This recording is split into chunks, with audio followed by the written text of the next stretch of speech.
Hola, hoy vamos a hablar de alguien que probablemente conoces, o crees que conoces.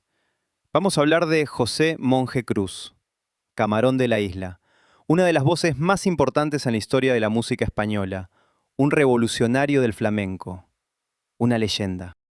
Pero no vamos a hablar de la leyenda, vamos a hablar del hombre, del ser humano detrás de esa voz que cambió todo, porque hay una historia ahí que casi nadie conoce, una historia de contradicciones profundas, de dolor silencioso, de genio que se sentía como maldición. Y vamos a explorar algo que rara vez se discute, la paradoja de ser José Monje Cruz y Camarón de la Isla al mismo tiempo.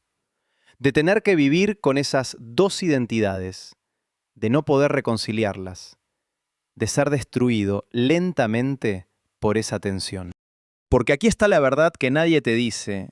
El hombre que se convirtió en la figura más icónica del flamenco moderno no quería ser icono, no quería ser leyenda, no quería la fama que lo consumió. Solo quería cantar. Y esa diferencia entre lo que él quería y lo que el mundo exigió de él, lo mató. No metafóricamente, literalmente. Entonces vamos a explorar esa historia. Y vamos a hacerlo de una forma que probablemente nunca has escuchado antes. Empecemos con algo fundamental que la mayoría de la gente no entiende sobre Camarón. Su relación con las cámaras, con las entrevistas, con todo el aparato de la fama.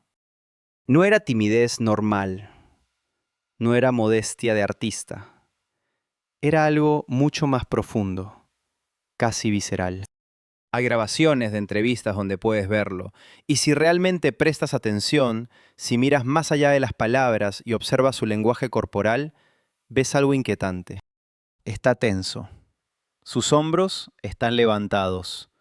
Sus manos nunca están quietas. Juega con cigarrillos, con vasos, con lo que sea que tenga cerca. Mira hacia abajo constantemente. Evita contacto visual. Sus respuestas son cortas, monosilábicas casi. No es solo incomodidad, es casi miedo. Como si estar bajo ese escrutinio, ser observado, analizado, documentado, le causara dolor físico. Y esto es profundamente extraño, si lo piensas. Porque era un performer.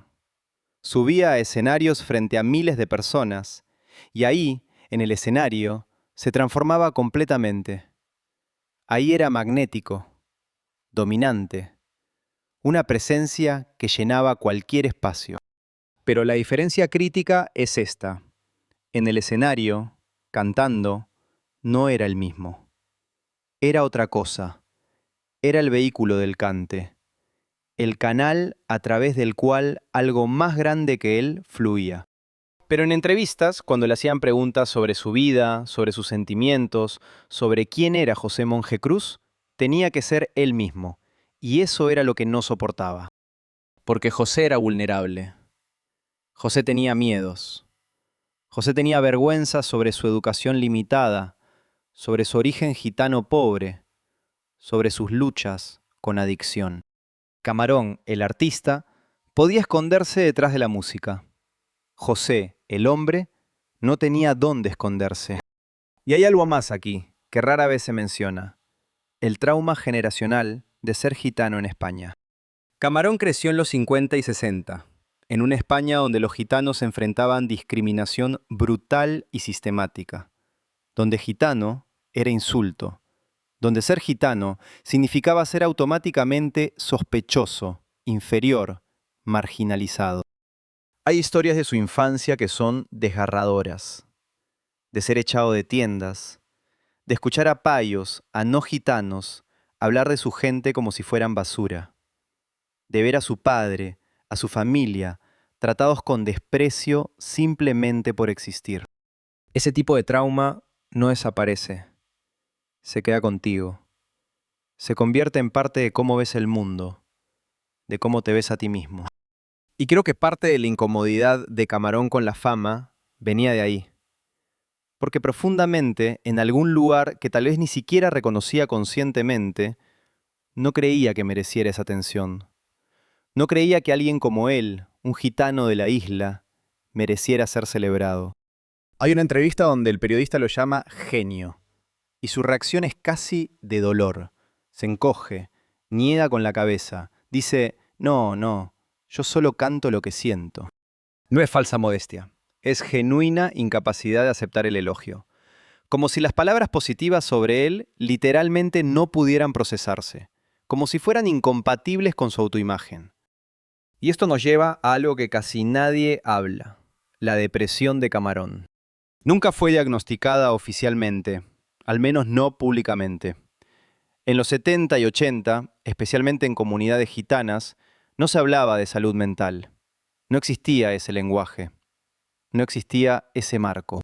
Pero cuando escuchás a personas que lo conocieron bien, cuando lees entre líneas de las pocas entrevistas profundas que dio, cuando analizas su comportamiento, los patrones son claros.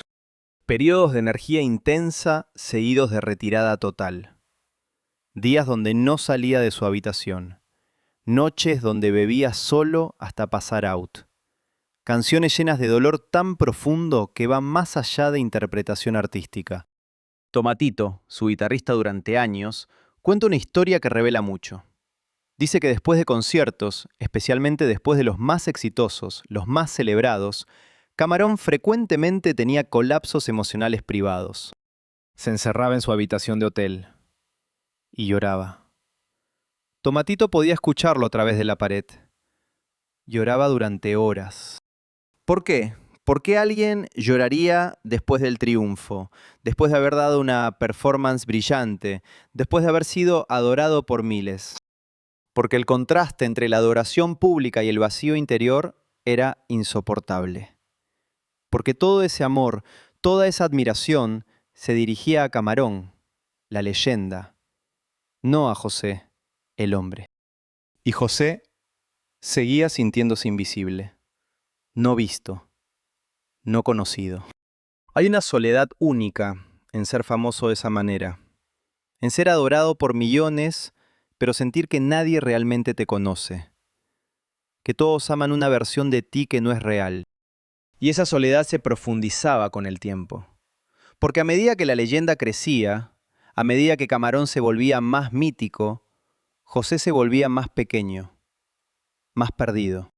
Ahora hablemos de las adicciones. Porque esa es una parte de su historia que todos conocen superficialmente, pero que casi nadie entiende profundamente. Sí, Camarón tuvo problemas con heroína. Esto está documentado. Lo admitió en entrevistas. Es parte conocida de su biografía. Pero la narrativa estándar es: músico exitoso cae en adicción porque las drogas están disponibles en ese ambiente. Porque hay presión. Porque hay mal manejo del estrés. Eso es verdad. Pero es solo superficie. Es la explicación fácil que no requiere mirar más profundo. La verdadera pregunta es: ¿qué dolor estaba tratando de medicar? Porque la adicción, especialmente la adicción a opioides como heroína, rara vez es sobre buscar placer, es sobre buscar alivio, escapar de algo insoportable. Y cuando miras la vida de Camarón, cuando realmente miras, hay tanto dolor ahí. Empecemos con su infancia. Creció en extrema pobreza. Su familia vivía día a día. Muchas veces no había suficiente comida. El futuro era incierto constantemente. Y a los 8 años, ya estaba trabajando. Cantando en ventas, en tablaos, en bodas, en cualquier lugar que pagara. Porque su voz, ese don extraordinario, era la única forma que su familia tenía de sobrevivir económicamente. Imagina eso, 8 años. Cuando deberías estar jugando, aprendiendo, siendo niño, estás trabajando. Estás siendo el sostén económico de tu familia. Eso roba infancia. Crea presión que ningún niño debería tener que soportar y deja cicatrices psicológicas profundas. Hay concepto en psicología llamado parentificación. Es cuando un niño es forzado a asumir roles y responsabilidades de adulto prematuramente y causa daño de desarrollo serio. Roba la capacidad de ser simplemente niño, de jugar, de cometer errores sin que haya consecuencias devastadoras. Camarón nunca tuvo eso. Nunca pudo ser solo niño. Siempre fue el niño que cantaba, el niño del que la familia dependía. Y luego, cuando su talento fue realmente reconocido, cuando empezó a grabar con Paco de Lucía, cuando llegó el éxito real, la presión solo multiplicó exponencialmente. Porque ahora no solo mantenía a su familia inmediata, mantenía a toda una industria. Productores, managers, músicos, técnicos, todos dependían de él, de su voz, de su capacidad de seguir creando. Y aquí está algo específicamente terrorífico para un cantaor. Tu instrumento es tu cuerpo, es tu voz, y las voces cambian, envejecen, se dañan, se pierden. Camarón vivía con ese miedo constantemente.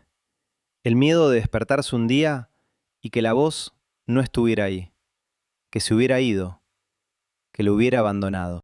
Y ese miedo no era irracional, era real, porque cantaba de una forma que ponía enorme tensión en sus cuerdas vocales. El cante hondo, especialmente como él lo cantaba, requiere fuerza vocal extrema. Es físicamente demandante. Hay grabaciones donde puedes escuchar que se está lastimando, donde empuja su voz más allá de límites seguros, donde literalmente está sangrando sus cuerdas vocales para alcanzar esas notas, ese poder, esa intensidad emocional. Y sabía que no podía mantener eso para siempre. Sabía que eventualmente su voz fallaría, y cuando eso pasara, todo lo demás colapsaría también. Esa ansiedad sostenida durante años, durante décadas, es insoportable. Y las drogas ofrecían escape. Temporal, destructivo, pero escape. Con heroína todo desaparece. El miedo, la presión, las expectativas, la ansiedad, todo se apaga por unas horas. Hay paz, silencio interno. Para alguien viviendo con nivel de estrés que Camarón vivía, esa paz, aunque artificial, aunque comprada con precio terrible, era irresistible. Entonces no creo que se volviera adicto porque era débil moralmente, o porque le gustaban las drogas. Creo que se volvió adicto porque estaba tratando de sobrevivir, de encontrar alguna forma de continuar bajo presión que habría quebrado a la mayoría de las personas mucho antes. Y la tragedia es que las drogas, que inicialmente ofrecían alivio, eventualmente se convirtieron en otra fuente de sufrimiento, otra cosa que lo estaba matando. Porque no solo destruían su salud física, destruían la cosa que más amaba, su voz. Los opioides afectan respiración, afectan control muscular, afectan la capacidad de cantar con la precisión y poder que el flamenco requiere. Y él sabía esto. Sabía que cada vez que usaba, estaba dañando su capacidad de hacer lo único que realmente importaba para él. Pero no podía parar. Porque la adicción no es cuestión de voluntad, es enfermedad. Es cambio en la química cerebral que hace que dejar de usar sea físicamente y psicológicamente agonizante. Y en los 70 y 80 no había el entendimiento de adicción como enfermedad que hay ahora.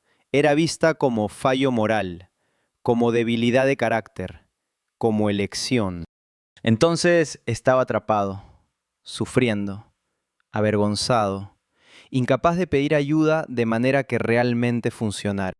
Hay reportes de que fue a rehabilitación varias veces y tuvo periodos de sobriedad, pero siempre recaía, porque la adicción es enfermedad crónica, requiere manejo continuo, sistema de apoyo, tratamiento a largo plazo. Y él nunca tuvo realmente eso. Tenía personas que lo querían, sí, pero nadie sabía cómo ayudarlo efectivamente. Y la industria musical no ayudaba. Porque mientras pudiera seguir actuando, seguir grabando, seguir generando dinero, nadie quería confrontar seriamente el problema. Es la historia familiar en la música. El artista que está obviamente luchando, pero mientras siga siendo productivo, todos miran hacia otro lado, hasta que es demasiado tarde. Ahora hablemos de su enfermedad, del cáncer que eventualmente lo mató. Camarón murió de cáncer de pulmón en 1992. Tenía 41 años. 41. Es absurdamente joven. Y la narrativa simple es: fumaba mucho, desarrolló cáncer de pulmón, murió joven. Trágico, pero explicable. Pero hay más en la historia. Varias capas más. Primero, hay fuerte evidencia de que su sistema inmunológico estaba severamente comprometido por años de abuso de sustancias. Heroína, cocaína, alcohol, todo eso daña profundamente tu capacidad de combatir enfermedad. Hace que cánceres que podrían haber sido controlados se vuelvan agresivos y mortales. Segundo, vivió y trabajó en ambientes llenos de humo durante décadas. Los tablaos, los bares flamencos, todos eran nubes constantes de humo de cigarrillo. Estaba respirando humo de segunda mano durante horas cada noche durante 30 años. Tercero, y esto es menos conocido pero importante, nutrición pobre durante su infancia y juventud. Cuando creces en pobreza extrema, cuando hay periodos donde simplemente no hay suficiente comida, eso afecta tu desarrollo físico de maneras que persisten toda tu vida. Tu sistema inmunológico nunca desarrolla completamente. Eres más vulnerable a enfermedad. Cuarto, y aquí es donde entramos en territorio más especulativo pero posible. Exposición ambiental en la isla. La isla de San Fernando, donde creció, era centro de construcción naval. Había astilleros grandes, y en los 50 y 60 el asbesto era usado extensivamente en construcción naval. Niños jugaban cerca de esos astilleros. El asbesto se dispersaba en el aire, era respirado por toda la comunidad. Y la exposición al asbesto es causa conocida de cáncer de pulmón. No causa cáncer inmediatamente, puede tomar décadas para que se desarrolle, pero cuando lo hace, es agresivo y frecuentemente fatal. No puedo probar que Camarón fue expuesto a asbesto. No hay registros médicos que lo confirmen. Pero dado dónde y cuándo creció, es muy posible. Y podría explicar por qué su cáncer fue tan agresivo. Lo que sí sabemos es que cuando fue diagnosticado, era tarde. Demasiado tarde. El cáncer ya se había extendido, y los tratamientos disponibles en España a principios de los 90 eran limitados. Hoy, tal vez podría haber sido salvado, con terapias modernas, con intervención temprana. Pero entonces no había mucho que hacer. Y aquí hay algo que revela todo sobre quién era. Siguió actuando. Mientras estaba muriendo. Literalmente muriendo. Hay grabaciones de sus últimos conciertos, de 1991-1992. Y si escuchas con atención, puedes oír que su voz no es la misma. Está más débil, más frágil. Hay momentos donde se quiebra, donde claramente está luchando, pero aún está ahí, aún está cantando, aún está dándolo todo. ¿Por qué? ¿Por qué seguir cuando estás enfermo terminal, cuando cada actuación es agonía física? Parte era dinero. Sabía que no le quedaba mucho tiempo. Quería dejar a su familia en la mejor situación financiera posible. Quería que sus hijos estuvieran cuidados. Pero creo que era más que eso. Creo que mientras pudiera cantar, estaba vivo. Era el mismo. Era algo más que el cuerpo que se estaba muriendo. El cante no era solo lo que hacía, era quien era. Y rendirse, dejar de cantar, habría sido rendirse a la muerte antes de que realmente llegara. Entonces cantó hasta casi el final, hasta que literalmente ya no pudo más. Su último concierto fue en abril de 1992, 2 meses antes de morir. Estaba tan débil que apenas podía pararse, pero cantó. Y la gente en la audiencia sabían que probablemente era la última vez que lo verían. Y había algo sagrado en eso, en presenciar el final de algo tan grande. Cuando murió, el 2 de julio de 1992, el mundo flamenco quedó en shock. Aunque habían sabido que estaba enfermo, la realidad de perderlo era inconcebible. Miles asistieron a su funeral. Las calles de la isla estaban llenas. Gente llorando. Cantaores cantando seguirillas de luto. Guitarristas tocando. Era como si toda Andalucía estuviera de luto. Porque no habían perdido solo a un gran artista. Habían perdido a alguien que había cambiado fundamentalmente qué significaba el flamenco. Ahora hablemos de quién era en su vida privada, cuando no estaba haciendo Camarón. Todos los que lo conocieron bien, familia, amigos cercanos, dicen lo mismo. Era callado, tímido casi. No le gustaba ser centro de atención en situaciones sociales. Le gustaba estar en casa, con su esposa, la chispa, con sus hijos, siendo padre, jugando con ellos, ayudándolos con tareas, cosas normales. Le gustaba caminar por la isla, por las calles donde creció, saludar a vecinos, pararse en esquinas hablando con gente que conocía desde niño, sobre nada importante, sobre la vida, sobre familia, sobre fútbol. No había pretensión, no había ego. Era José, el hijo de Juan Luis el Canastero, el hermano de sus hermanos.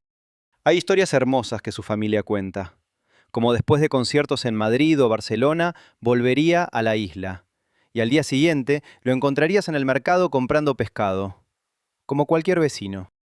Y la gente lo trataba normalmente, no como estrella, como José, el que creció en esta calle, el que jugaba aquí cuando era niño. Y eso era lo que necesitaba, ese ancla a la realidad, a su identidad más allá del mito, a ser simplemente humano. Pero cada vez era más difícil mantener eso, porque el mundo no lo dejaba ser solo José. El mundo quería a Camarón, la leyenda. Y esas dos identidades estaban en guerra constante. José quería privacidad, tranquilidad, normalidad. Camarón era propiedad pública. Era expectativas, era presión. Y no podía reconciliarlas. No podía encontrar forma de ser ambos sin destruirse en el proceso. Hay algo que su viuda, la Chispa, dijo años después de su muerte que revela todo. Dijo: él nunca quiso ser famoso, solo quería cantar. La fama fue algo que le pasó, no algo que buscó, y nunca supo qué hacer con ella. Y eso es exactamente correcto. La fama fue accidente. Consecuencia no deseada de tener don tan extraordinario. Y nunca aprendió a manejarla. Nunca desarrolló las defensas psicológicas que algunas personas famosas desarrollan, las formas de separar persona pública de persona privada. Para él, todo era uno. Y estar constantemente bajo escrutinio, constantemente siendo observado, juzgado, analizado, era tortura. Hay reportes de que tenía ataques de ansiedad antes de actuaciones grandes, que vomitaba del estrés, que temblaba. Y luego subía al escenario, y se transformaba, y cantaba como Dios. Pero el costo de esa transformación era enorme, y lo estaba consumiendo. Ahora hablemos de algo que casi nunca se discute: su relación con el dinero. Camarón ganó mucho dinero durante su carrera. Sus discos vendían masivamente, sus conciertos se agotaban. Debería haber sido rico. Pero cuando murió, dejó a su familia en situación financiera precaria. No había ahorros significativos, no había inversiones. El dinero había desaparecido. ¿A dónde fue? Parte fue a drogas. La adicción es cara, especialmente cuando eres famoso y los dealers saben que puedes pagar. Parte fue ayudar a familia extendida. En cultura gitana, cuando tienes éxito, hay expectativa de que ayudes a toda la familia. Y él lo hacía, generosamente, a veces demasiado. Pero parte también fue simplemente mal manejo, porque nunca tuvo educación financiera. Nunca aprendió a administrar dinero. Confiaba en managers que no siempre tenían sus mejores intereses en mente. Y hay sugerencias, nunca completamente probadas, pero persistentes, de que fue explotado, que contratos que firmó eran desfavorables, que recibía fracción de lo que debería haber recibido de ventas de discos y conciertos. Porque era gitano, porque tenía educación limitada, porque no entendía las complejidades de la industria musical. Y la gente se aprovechó de eso, lo usaron, lo exprimieron. Es historia familiar en la música, el artista talentoso pero ingenuo que es explotado por la industria, que genera millones pero muere pobre. Y eso añade otra capa de tragedia a su historia. No solo sufrió psicológicamente, no solo luchó con adicción y enfermedad, también fue víctima de sistema que lo veía como commodity, como recurso a ser extraído. Ahora, la pregunta más importante: ¿quería ser leyenda? Y la respuesta, basada en todo lo que sabemos, todo lo que dijo, todo lo que hizo, es no. Absolutamente no. Hay una entrevista, una de las pocas, donde realmente se abrió, donde le preguntaron cómo quería ser recordado. Y su respuesta fue simple, casi devastadoramente simple. Como buen cantaor, nada más. No como el mejor, no como revolucionario, no como leyenda que cambió el flamenco, solo como buen cantaor. Eso es humildad genuina. Pero también es algo más profundo. Es rechazo activo de mitificación, es decir, no me pongan en pedestal, no me conviertan en algo que no soy. Solo quiero ser recordado como alguien que cantaba bien. Pero el mundo no escuchó, o no quiso escuchar, porque el mundo necesita leyendas, necesita héroes, necesita figuras más grandes que la vida que podamos admirar sin complicación. Y después de su muerte, la mitificación aceleró.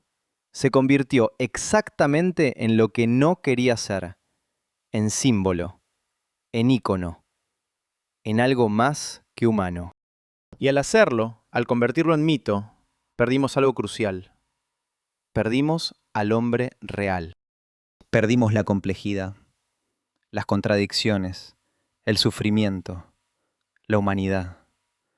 Todo lo que lo hacía real fue pulido, limpiado, perfeccionado hasta que quedó solo la leyenda brillante. Y creo que si Camarón pudiera ver cómo es recordado ahora, 30 años después de su muerte, estaría profundamente incómodo. Porque lo que más quería era ser visto, realmente visto, no idealizado, no perfeccionado, solo visto como era. Un hombre con dones extraordinarios, pero también con dolores extraordinarios, con luchas, con miedos, con fracasos. Un ser humano completo, no un mito unidimensional. Y hay lección en eso para nosotros, sobre cómo recordamos a los artistas que amamos. Porque cuando los convertimos en leyendas, cuando borramos sus imperfecciones, cuando los hacemos míticos, no los estamos honrando, los estamos borrando. Estamos reemplazando la persona real con versión sanitizada que es más fácil de admirar, pero menos verdadera. Y eso es injusticia. Porque su humanidad, con todas sus imperfecciones, era parte inseparable de su genio. Camarón cantaba como cantaba porque había vivido dolor profundo, porque conocía sufrimiento, porque había estado en lugares oscuros del alma humana. Si quitas eso, si pretendes que era perfecto, que nunca luchó, que nunca sufrió, entonces no entiendes de dónde venía su arte. El duende, ese concepto fundamental en flamenco, no viene de perfección, viene de confrontación con oscuridad, con muerte, con dolor. Y Camarón tenía duende porque había vivido en esa oscuridad, porque la conocía íntimamente. Entonces tal vez la forma real de honrarlo no es convertirlo en leyenda perfecta, es recordarlo como era, complejo, contradictorio, brillante y quebrado al mismo tiempo. Humano. Gracias por escuchar. Y te dejo con esto. Cuando convertimos a nuestros artistas en leyendas, ¿honramos su memoria o la traicionamos?